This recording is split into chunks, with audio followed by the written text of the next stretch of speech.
Hi friends, అంతా ఎలా ఉన్నారు? నేనైతే ఇప్పుడు బయటకు వచ్చాను. ఇప్పుడు ఇక్కడి నుంచి మా ఇల్లు ఒక 6 కాదు, ఎంత దూరం ఉంటుంది? ఒక 10 కిలోమీటర్స్ ఉంటుంది అనుకుంటా. 10 కూడా కాదు, ఇంకెక్కువనే ఉంటుంది. ఒక 13 కిలోమీటర్స్ ఉంటుంది. నేను దీంట్లో కొత్తగా కెమెరా తీసుకున్నా. అంటే ఫోన్ తోటి ఇబ్బందిగా ఉంటుందని కొత్త కెమెరా తీసుకున్నా. ఇదేం కెమెరానో మీరు ఏమైనా ఎక్స్పెక్ట్ చేసి గెస్ చేసి చెప్పగలరో చూద్దాం, కామెంట్ చేయండి. ఇది ఎట్లా ఉంటుందో చెక్ చేయండి. ఇది ఎట్లా ఉంటుందో చెక్ చేయడం కోసం బయటకు వచ్చిన. దాదాపు ఒక 20 కిలోమీటర్స్ వచ్చి కొంచెం వీడియో షూట్ చేసిన అనమాట. సో బాగానే ఉంది ఇది, కాకపోతే బాగా హీట్ ఎక్కువ అవుతుంది. ఛార్జింగ్ తొందరగా దిగిపోతుంది, ఫాస్ట్గానే ఎక్కుతుంది ఛార్జింగ్. మళ్ళీ ఛార్జింగ్ ఫాస్ట్ ఎక్కినా కూడా మళ్ళీ ఛార్జింగ్ అయితే మళ్ళీ ఫాస్ట్గానే దిగిపోతుంది రికార్డ్ చేస్తే. వీడియో అయితే కెమెరా అయితే మంచిగా ఉంది, సూపర్ కాదు కానీ ఓకే, ఇక బాగానే ఉంది, పర్ఫెక్టే. నాకైతే బాగానే ఉంటుంది. ఇక దీని డీటెయిల్స్ చెప్పినా కదా, ఎవరైనా గెస్ చేయండి, ఎంతమంది గెస్ చేస్తారో చూద్దాం, ఓకేనా? ఇప్పుడైతే ఈ రోడ్డు ఉంది చూసారా, ఇది ఆల్రెడీ నేను ఇంతకుముందు చెప్పిన వీడియోలో. ఇదంతా మీకు ఇది ఒక 2 years బ్యాక్ చెక్ చేసి వేసారు. నేను ఆల్రెడీ చెప్పిన, మళ్ళీ చెప్తే ఎందుకు లేవు చెప్పడం బాగుండదని ఇప్పుడైతే చెప్పట్లేను. చూసారు కార్లో అయితే ఎంత ఫాస్ట్ తోలుతుర్రో, జబ్బ అని. నేనైతే ఒక 50 మీదనే వెళ్తున్నా. యాక్చువల్గా 50 మీద కూడా కాదు, ఇంకా తక్కువ వెళ్తా. కానీ ఇప్పుడు ఎందుకో 50 మీద అంత ఫాస్ట్గా ఏమనిపించలేదు, మామూలుగా మంచిగా ఉందని ఇక 50 మీద పోతున్నా. మామూలుగా అయితే 40 మీద పోతా. ఇక వీళ్ళైతే భయంకరంగా 130, 120 మీద పోతుర్రు. ఏమనుకోవాలి ఈ స్పీడు? ఆ రోడ్లు 60 కిలోమీటర్స్ అనే పెట్టిర్రు, అక్కడ మెన్షన్ చేసిర్రు. 60 కిలోమీటర్స్, అంతకంటే స్పీడు. సరే, ఇప్పుడు పెట్టినంత మాత్రాన పోవాలా అంటే పోవాలి, మరి అదే రూలు. మరి అట్లనే మరి ఆ రోడ్డు క్యాపబిలిటీ, అక్కడ ఉన్న స్థితి అన్నది, రోడ్డు పరిస్థితి అన్నది వాళ్ళు చూసి క్యాల్కులేట్ చేసి దాని స్పీడ్ ఎంతనో అంచనా చేసి పెడతారు. 60 కిలోమీటర్స్ అని. వీళ్ళు భయంకరంగా 120, 130 స్పీడ్ మీద పోవడం ఏంది?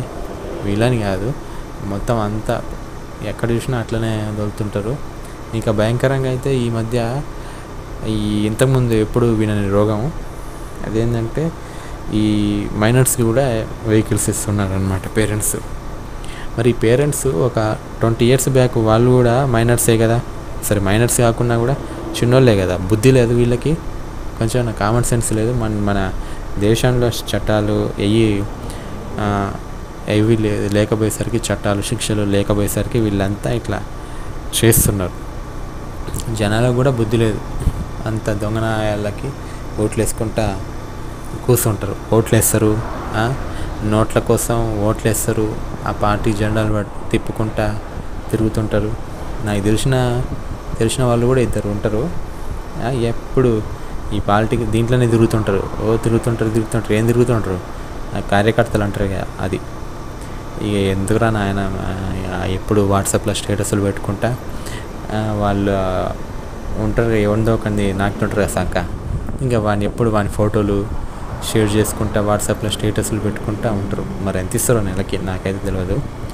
అయితే ఒక ఆయన ఏమో 3,000 అని, ఆయనకు 3,000 ఇస్తాడు అనగా తెలిసింది నాకు. 3,000 ఇస్తారంట ఫ్రెండ్స్ కార్యకర్తలకి నెలకి. 3,000 గుర్తుపెట్టుకోండి, 3,000. ఒక పార్టీ ఆ పార్టీలోని కార్యకర్తలకి నెలకి 3,000 ఇస్తుందంట. ఇది నేను ప్రత్యక్షంగా డైరెక్ట్గా తెలిసిన వాళ్ళ ద్వారా విన్న విషయం ఇది. అంటే నెలకి 3,000 అంటే ఇట్లాంటి సభలు ఏమన్నా పెడితే రావాలన్నమాట, వచ్చి టూట్ అనాలి. ఇక చేస్తే ఇక అప్పుడు ఒక 500, 600, 1000 ఎంత ఇస్తారో తెలియదు, కానీ నెలకి 3,000 అయితే మంచిగా ఇస్తారంట. ఇది ఎవరైనా ఇంట్రెస్ట్ ఉన్న వాళ్ళు జాయిన్ అవ్వండి కార్యకర్తల లెక్క, ఓకేనా? ఇప్పుడు పార్టీ ఏమంటారు, ఇప్పుడు ఎలక్షన్స్ లేవు కదా, మరి ఇప్పుడు ఎలక్షన్ల ముందు ఇస్తారో సంవత్సరం మొత్తం ఇస్తారు. నెలకి 3,000. నేనేం అబద్ధం చెప్పట్లేను, కావాలంటే మీరు తెలిసిన వాళ్ళ దగ్గర కనుక్కోండి. ఇప్పుడు మనం కౌంట్ చేద్దాం. నెలకి 3,000, సంవత్సరానికి 3, 12, 36 మళ్ళీ 5 years ఎంత? ఎవరైనా క్యాలిక్యులేట్ చేసి చెప్తారా?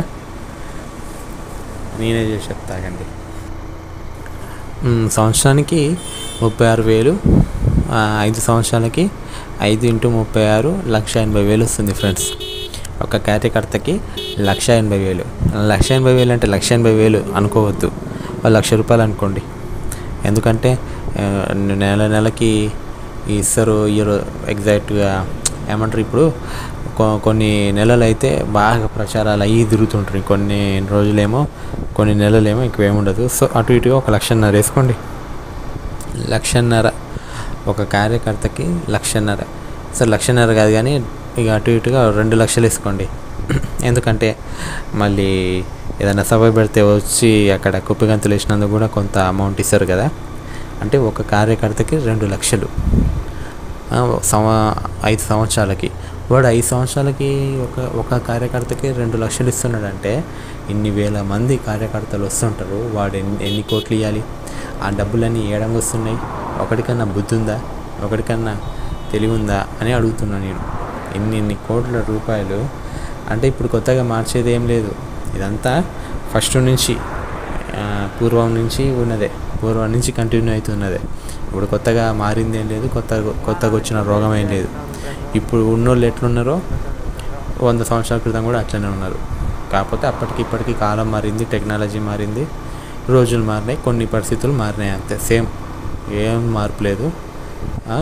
మరి వాడు ఇస్తున్నాడు కదా, మరి ఈ కార్యకర్తలు కూడా అవి అర్థం చేసుకొని సభలకు వెళ్ళకుండా ఉంటే ఎట్లా ఉంటుంది?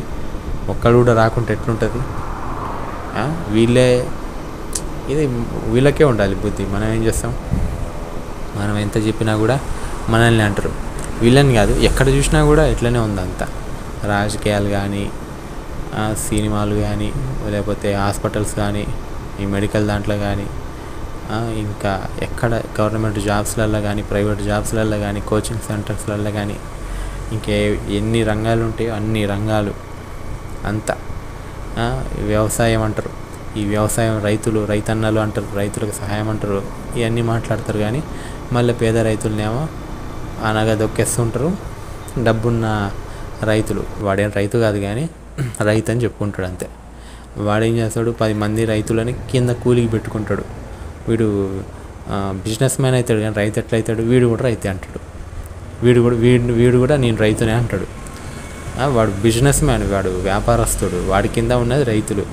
ఇట్లా రైతుల పేరు వాడుకొని అంతా ఇట్లా ఎక్కడ చూసినా మోసాలు.